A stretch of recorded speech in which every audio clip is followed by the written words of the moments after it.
Olá, estamos de volta agora para o segundo vídeo da semana que estou ensinando aos meus filhos. O primeiro vídeo foi sobre fé, o que estou ensinando aos meus filhos sobre fé. Se você ainda não teve a oportunidade de ver, é só procurar lá no meu perfil, no meu canal do YouTube, está disponível o primeiro vídeo que foi postado ontem. Hoje nós vamos conversar um pouquinho sobre o que estou ensinando aos meus filhos sobre alegria. Esse é o nosso tema de hoje e eu espero que vocês, assim como eu, possam refletir um pouco sobre a nossa realidade. Eu confesso que dos temas todos, esse para mim é o mais tenso. Mais ou menos isso. É o que acho que mais vezes eu caio, é a minha luta mais constante. Eu tenho certeza que eu não sou a única a lutar contra isso, porque tenho certeza que muita gente luta contra pecados parecidos com os meus, né?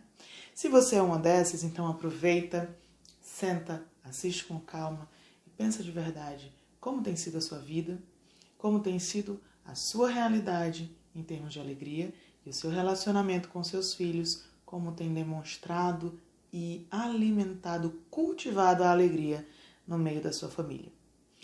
Para começar, então, eu vou falar um pouquinho sobre o que é a alegria. Eu não sou psicóloga, eu não sou teóloga, então eu não vou ousar trazer um conceito perfeito. Mas eu vou falar um pouquinho com vocês, primeiro, sobre o porquê é tão importante e segundo, sobre o que representa na nossa vida, né? Então, o primeiro ponto é que na vida do cristão, na vida daquele que confessa ao Senhor Jesus Cristo como seu Salvador, a alegria é essencial. E a prova disso é que ela está listada entre os itens do fruto do Espírito. Lá em Gálatas 5:22, vai dizer a lista do fruto do Espírito e está lá, amor, alegria.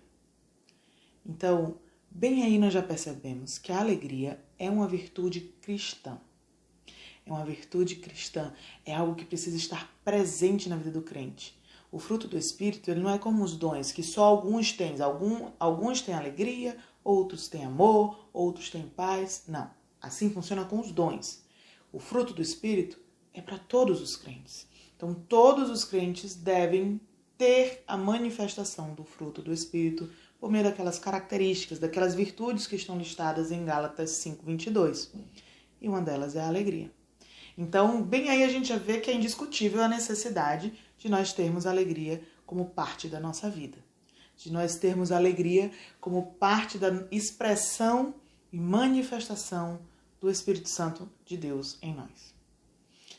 E aí, além disso, se você observar, se você fizer um levantamento, mesmo que rápido e superficial, sobre como a Bíblia trata a alegria, você vai ver que no Novo Testamento, não raras vezes, muitas vezes, ele vai aparecer a ordem. Alegrai-vos, um imperativo para que estejamos alegres. Lá em Filipenses 4:4, isso é muito nítido. Paulo diz, alegrai-vos sempre no Senhor, outra vez digo, alegrai-vos. Ele fala, dá uma ordem, não só uma ordem, né? Ele fala duas vezes. Alegrai-vos sempre no Senhor, outra vez digo, alegrai-vos.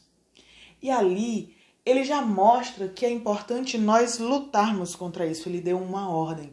Nós precisamos cultivar. Nós precisamos lutar para que a alegria esteja presente em nossas vidas. Por quê? Porque muitas vezes você vai ter situações difíceis. Então, nem sempre o sentimento que vai prevalecer na nossa vida, no nosso coração, é o sentimento de alegria. Pelo contrário, né? O nosso coração pecaminoso, ele tende a nos levar no sentido oposto. Ele tende a nos fazer reclamar. Sabe por quê? Porque se você parar para pensar, a alegria, ela é uma manifestação, ela é uma expressão da nossa satisfação em Deus. O nosso contentamento, o estarmos satisfeitos com quem Deus é e com o que Ele nos deu. Quando nós temos essa visão das coisas, quando nós nos satisfazemos em Deus, aí sim a gente é capaz de ter alegria independente da circunstância que nós estamos vivendo, mesmo que as circunstâncias sejam difíceis. Por isso, lá em Filipenses 4:4, ele diz, alegrai-vos sempre no Senhor. Essa é a fonte da nossa alegria. Por isso é possível ter alegria mesmo em situações difíceis. Parece meio louco, mas mesmo na tristeza, mesmo na dificuldade, mesmo na perseguição, o cristão, ele pode ter alegria. É uma alegria diferente do que a gente está acostumado a pensar. Sabe por quê? A gente está acostumado a associar a alegria à satisfação dos nossos desejos, a estarmos deleitados, a podermos aproveitar os nossos desejos. Ah, estou realizada, estou fazendo o que eu gosto. Ai, que alegria, que coisa linda. Tão lindo ver o sorriso dos meus filhos. É tão lindo vê-los obedecendo, tão lindo vê-los crescendo. E isso traz alegria. É a satisfação dos nossos desejos. A gente costuma pensar na alegria assim. Mas esse não é o conceito que a Bíblia vai nos trazer. Porque se a gente tem esse tipo de alegria, infelizmente, quando cessarem as circunstâncias que nos fizeram ficar alegres, vai também cessar a nossa alegria. Então, se eu me alegro com a obediência dos meus filhos, eles não vão obedecer sempre. Quando eles desobedecerem, vou deixar de estar alegre. Se eu me alegro com termos boas condições financeiras, se tivermos uma crise, acabou a alegria. Se eu me alegro por poder aproveitar a vida, quando eu não puder aproveitar a vida, se eu adoecer, se eu não tiver dinheiro, se eu não tiver acesso, acabou a alegria. E no fim das contas, se você observar, pensando que a nossa alegria deveria ser a satisfação em Deus, qualquer outra coisa que seja o motivo da minha alegria é um ídolo. Porque eu estou tirando Deus do centro e me satisfazendo em outra coisa. E ídolos são vazios. Ídolos nunca nos satisfazem. Ídolos não cumprem as promessas que fazem. Portanto, é garantido que vamos ter decepções. E é garantido que a nossa alegria não é duradoura se ela não estiver firmada em Deus. E aí, voltando ao assunto da tristeza, voltando a pensar um pouquinho sobre a realidade da tristeza, eu queria conversar um pouquinho sobre isso porque, pelo menos aqui em casa, é muito comum, né? Eu acredito que aí na sua casa também. Se você tem filhos ou não. A tristeza é um sentimento que todo mundo sente em algum momento. Né? Mesmo que você não sofra, não lute constantemente contra isso, que você não seja depressivo ou algo do tipo, sempre, em algum momento, nós vamos ter que lidar com a tristeza. Deus nos fez capazes de sentir a tristeza, aptos a sentir a tristeza, e há um propósito nisso. A questão é que nem toda tristeza é boa. Mas a Bíblia diz que há uma tristeza boa. Lá em 2 Coríntios, se você puder abrir a sua Bíblia para acompanhar, é até melhor. 2 Coríntios 7, a gente vai ler os versículos de 8 a 10. Diz assim: Porquanto, ainda que vos tenha contristado com a carta, não me arrependo. Embora já me tenha arrependido, vejo que aquela carta vos contristou por breve tempo.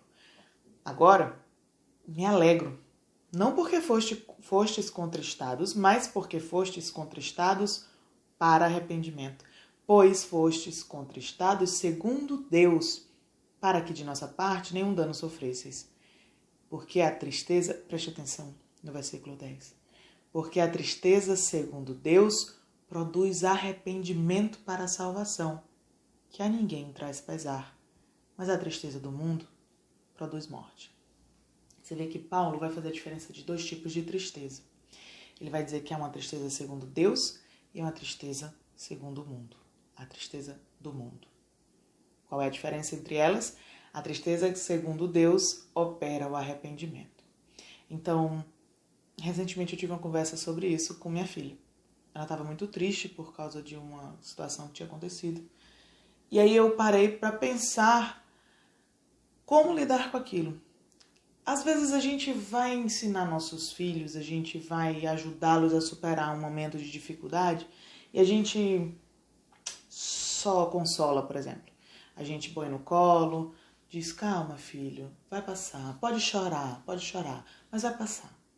E aí você cessou o choro, cessou a crise, tudo ótimo, pode brincar. Muitas vezes a gente faz isso, eu pelo menos constantemente me pego fazendo isso. Mas nesse dia que eu conversei com a Ana Ruth, eu parei para pensar que eu não posso me contentar só com isso. Tudo bem que nem sempre vai dar para ter uma conversa, um papo cabeça, né?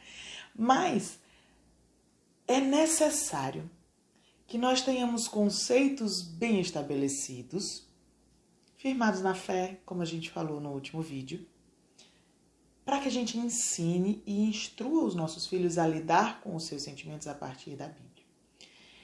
E aí, quando a gente vê o que é tristeza, o conceito bíblico de tristeza, o conceito que a Bíblia nos traz de tristeza, é esse que a gente acabou de ver, que fala que há uma tristeza segundo Deus e uma tristeza do mundo, que a tristeza segundo Deus opera o arrependimento e a tristeza do mundo produz a morte. A gente precisa ensinar os nossos filhos, pouco a pouco, dia após dia, a identificar a raiz da sua tristeza ou de qualquer outro sentimento. Aqui estamos falando de tristeza, mas esse é um exercício que a gente tem que fazer com tudo, em todas as áreas da nossa vida. E precisamos ensinar os nossos filhos a fazerem isso. Do mesmo jeito que a gente está ensinando a ler e a escrever, ou que a gente ensina a andar de bicicleta, a gente precisa ensiná-los a lidar com os seus sentimentos de uma forma bíblica. Para isso eu preciso conhecer o conceito. Então, com relação à tristeza, você ficar triste porque você fez algo de errado e percebe agora que trouxe consequências ruins e percebe agora que precisa mudar e não deve fazer aquilo novamente porque é muito ruim, é ótimo. Essa tristeza produz arrependimento. Essa tristeza, ela vai ter um resultado alegre. Já já nós vamos conversar sobre isso.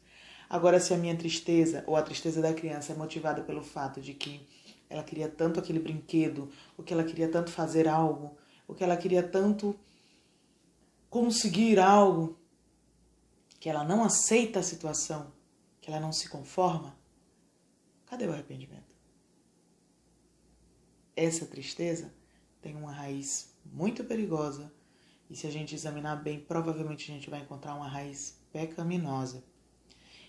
Nós precisamos fazer esse exercício com o nosso próprio coração para conseguirmos fazer com o dos nossos filhos. E nós precisamos mostrar o caminho para que eles identifiquem isso. À medida que eles vão crescendo, eles precisam ir sendo treinados nisso. Então, como é que eu estou lidando com a falta de alegria, com os pecados que tiram a alegria? E aí eu citei a tristeza, mas a gente vai poder falar irritabilidade, frustração, qualquer outra coisa que venha, ira, ansiedade. A ansiedade, ela mata a alegria. A preocupação excessiva, a necessidade de controle que às vezes é frustrada, tudo isso mina a nossa alegria. E aqui eu já falo nossa porque irritabilidade, impaciência, ira, frustração, são sentimentos que a maternidade normalmente nos confronta, com os quais nos deparamos ao longo do exercício da maternidade. E a gente precisa perceber que se essas coisas estão presentes, estamos falhando em encontrar satisfação em Deus. Estamos falhando em ter a motivação correta para encontrar alegria mesmo na dificuldade, mesmo naquela hora de crise máxima, mesmo naquela hora de cansaço extremo. É possível ter alegria se a nossa alegria for motivada pela razão certa, se a fonte da nossa alegria for o nosso Senhor. Da mesma forma, a gente vai ensinar os nossos filhos. Começamos com coisas pequenas, com um brinquedo que não pode ter, com a tristeza por ter sido disciplinado, por ter sido privado de alguma coisa, e à medida que eles vão crescendo, nós vamos mostrando um pouquinho mais a profundidade e a complexidade dessa análise, para que eles se acostumem. E aí eu queria que vocês pensassem um pouquinho além comigo, porque eu achei isso algo muito interessante e importante para a gente pensar. A alegria vinda de Deus, ela surge da satisfação em Deus. Nós já conversamos sobre isso. E ela vai fazer com que nós o adoremos de maneira verdadeira e de maneira agradável. Lá no Salmo 30, no versículo 5, é um versículo muito famoso, o finalzinho dele diz assim: ao anoitecer pode vir o choro, mas a alegria vem pela manhã. Muita gente conhece esse texto, é um texto muito usado para consolar na hora da dificuldade, né? Mas no finalzinho do Salmo, os últimos 2 versículos dizem assim: converteste o meu pranto em folguedos, tiraste o meu pano de saco e me cingiste de alegria. Deus fez com que eu deixasse de estar triste e me vestiste de alegria, para que o meu espírito te cante louvores e não se cale. Senhor, Deus meu, graças te darei para sempre. O resultado de um coração alegre é um coração que adora a Deus. E veja, faz todo sentido. Por quê? Eu estou alegre porque eu vejo quem é Deus. E isso me satisfaz, independente da situação. Se isso me satisfaz porque eu estou vendo e conhecendo a Deus como Deus e provedor da minha vida, então eu vou adorá-lo. Porque não importa a minha circunstância, importa quem Deus é. Se a gente, por outro lado, está buscando a nossa alegria a partir de ídolos, de coisas que não vêm de Deus, se o que está conduzindo ou fazendo surgir em nosso coração a alegria são outras realizações, são as satisfações dos nossos próprios desejos, então nós temos um problema. Nós, ao invés de adorarmos a Deus, adoramos a esses ídolos que nos satisfazem. E aí eu te pergunto, qual tem sido o motivo da sua alegria? O que te faz ficar alegre no dia a dia? Se a sua resposta não for Deus, por mais bonita que ela possa parecer, ela está errada. Quando eu digo por mais bonita que ela possa parecer, o motivo da minha alegria é o sorriso dos meus filhos. O motivo da minha alegria é o beijo no final do dia. O motivo da minha alegria é poder servir a minha família. Tudo isso são coisas boas, mas elas não são fins em si mesmas. E no dia que seu filho não sorri para você e lhe der um beijo de boa noite, não tem alegria? E se você não conseguir servir a sua família como pode hoje um dia, não tem alegria? Se a tua alegria não for o Senhor, você está construindo ídolos e firmando a tua alegria em coisas que passam. E da mesma forma eu te pergunto, como você tem cultivado a alegria no coração dos teus filhos? O que você usa para consolá-los?